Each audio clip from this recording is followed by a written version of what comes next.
स्वागत है आप सभी को मेरे इस नए वीडियो में। इंद्रेश महाराज जी की अति सुंदर कथा है।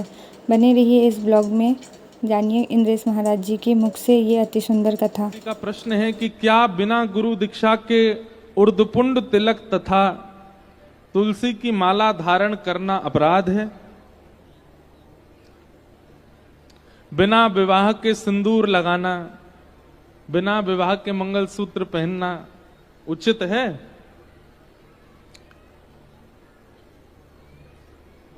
लेकिन इसमें एक बात हम कहेंगे, भक्तिमती मीराबाई बचपन से ही ठाकुर जी को पति मानती थी और बचपन से ही एक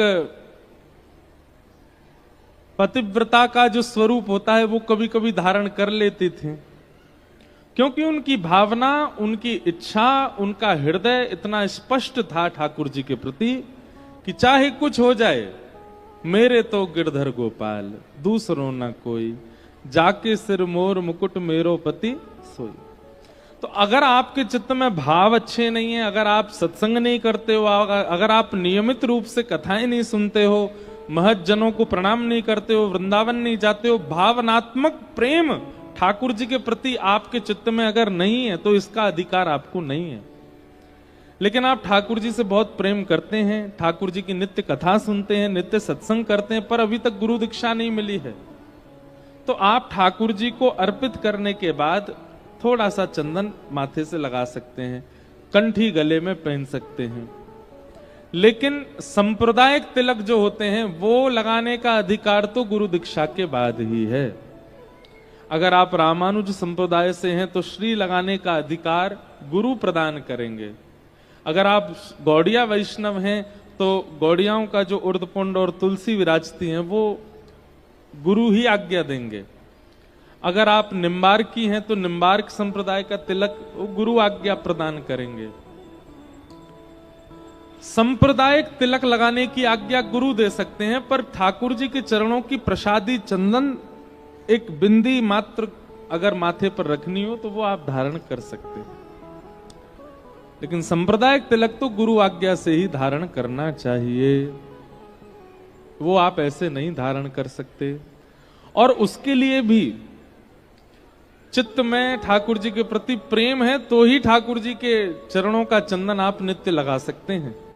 अगर प्रेम भाव नहीं है, केवल पुण्य के लिए ठाकुर जी की पूजा आराधना अर्चना करते हैं तो उसका भी अधिकार नहीं है। फिर दूसरा प्रश्न किन्हीं का है, हमसे दीक्षा लेनी है पर हम अभी देते नहीं हैं।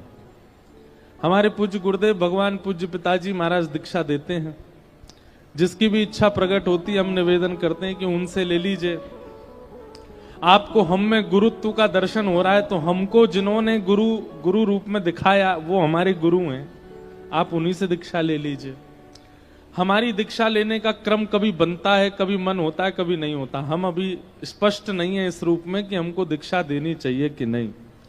इसलिए अगर प्रतीक्षा कर सको तो करिए, पता नहीं कब मन हो जाए। और मन नहीं होगा, हमारे लाल जी आज्ञा नहीं कर रहे हैं अभी हमें।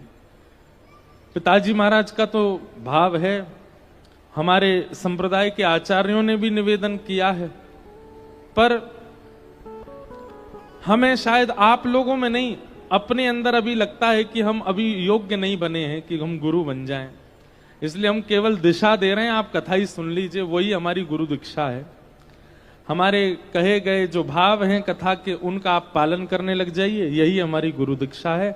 बाकी ठाकुर जी आज्ञा करेंगे तो फिर जब देना प्रारंभ करेंगे तो आ जाइएगा। पर हम पहले ही बता दें, हम बड़े गुरु बनेंगे तो बड़े स्ट्रिक्ट वाले बनेंगे, ऐसे नहीं बनेंगे। हमने सोच रखा है कि हम गुरु दीक्षा भी परीक्षा लेकर के देंगे। पहले परीक्षा होगी और परीक्षा में जो पास होगा उसी को गुरु दीक्षा मिलेगी। मतलब ऐसे नहीं राह चलते पहुंच गए, महाराज जी शंख चक्र दे दो, गुरु मंत्र दे दो, हो गए कल्याण, फिर भूल भाल गए बाद में। अरे ये बहुत बड़ा अपराध है। आपको तो कुछ नहीं होगा, पर जिसने दीक्षा दी उसको दंड मिलेगा कि तुमने बिना अधिकार जाने कैसे दीक्षा दे दी। तो इसलिए आप लोग कथाएं सुनते रहिए, एक एक शब्द बहुत ध्यानपूर्वक सुनिए और पालन कीजिए। हमारा जब भाव बनेगा तो हम देंगे, और तब तक प्रतीक्षा नहीं है तो पूज्य गुरुदेव भगवान, पूज्य पिताजी महाराज, हमारे गुरुदेव विराजमान हैं, आप उनसे दीक्षा ग्रहण करो। फिर किसी का भाव है कि हम रोज नाम जप करते हैं लेकिन कुछ वजह से रोज फॉलो नहीं कर पाते, नाम जप स्थिर करने के लिए क्या कर सकते हैं? आपने नाम जप को केवल एक नियम मान रखा है, इसलिए आप रोज नहीं कर पाते। नाम जप को जिस दिन आप जरूरत मान लोगे, जिस दिन आप आदत मान लोगे, जिस दिन आप अपनी रिक्वायरमेंट मान लोगे, उस दिन आप रोज करने लगोगे।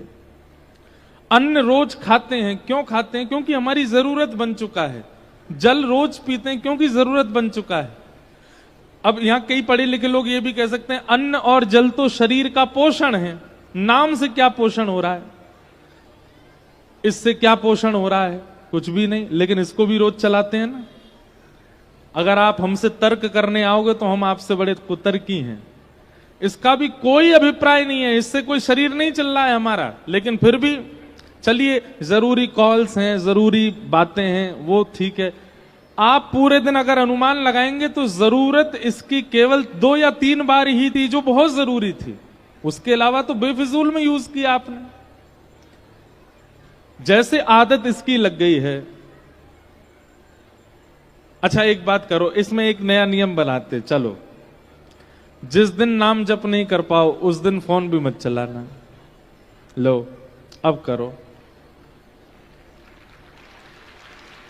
क्यों? अब आप लोग विचार करेंगे, फोन चलाना इतना जरूरी है कि उसके चक्कर में नाम जप रोज करोगे?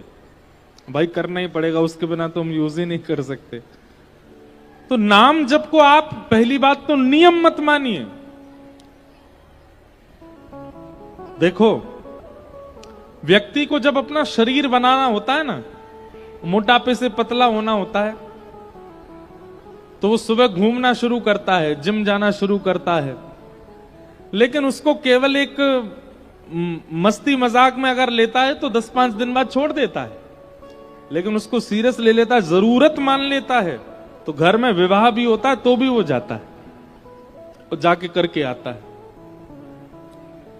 जरूरत जब हम किसी वस्तु की अपने जीवन में मान लेते हैं, किसी वस्तु को प्रायोरिटाइज कर देते हैं, प्रायोरिटी देते हैं अपनी लाइफ में, तो फिर उसका करना हमारे लिए आवश्यक बन जाता है, उसके बिना हम कर ही नहीं सकते आगे, आदत बन जाती है हमारी। नाम जप नियम नहीं है, आदत बनाइए। नाम जप नियम नहीं है, जरूरत बनाइए। उसके बिना आपका दिन, शुरुआत दिन का कोई कार्य नहीं होगा, ऐसा एक नियम बना लीजिए, नाम जप होगा। जिस प्रकार श्वास लेना, पानी पीना, अन्न सेवन करना आवश्यक है, ऐसी नाम आवश्यक हो जाए।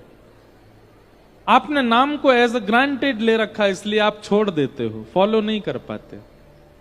पर जिस दिन उसको जरूरत मान लोगे, अपने आप होगा, वो नियम बन जाएगा। तो इसलिए जिनका ये भाव है फॉलो नहीं कर पाते, ऐसे फॉलो करो। आपकी जो जरूरत है, जिसको आप कभी नहीं छोड़ते, उसके लिए नियम बना लीजिए, ये तब तक नहीं करूंगा जब तक नाम जप नहीं होगा। तो नाम जप उस बहाने से होगा, और एक दिन ऐसा होगा कि नाम जप आपकी आदत बन जाएगा, नाम जप आपकी जरूरत बन जाएगा, नाम जप आपकी आवश्यकता बन जाएगा। फिर आप कभी ये प्रश्न नहीं पूछोगे कि अब छूटता है। आप हमसे बल्कि ये पूछोगे, नाम जप के चक्कर में महाराज जी हमारा भोजन छूट जाता है, नाम जप के चक्कर में हमारा व्यवहार छूट जाता है, नाम जप के चक्कर में श्रृंगार छूट जाता है, नाम जप के चक्कर में ये छूट जाता है। तब अच्छा है, नाम जप प्रायोरिटी बन जाएगा। तो तेरा भरोसा, जिसको तेरा सहारा, जिसको तेरा भरोसा, जिसको तेरा सहारा, जिसका भी हाथ पकड़े प्रभु छूटने न दे। जिसका भी हाथ पकड़े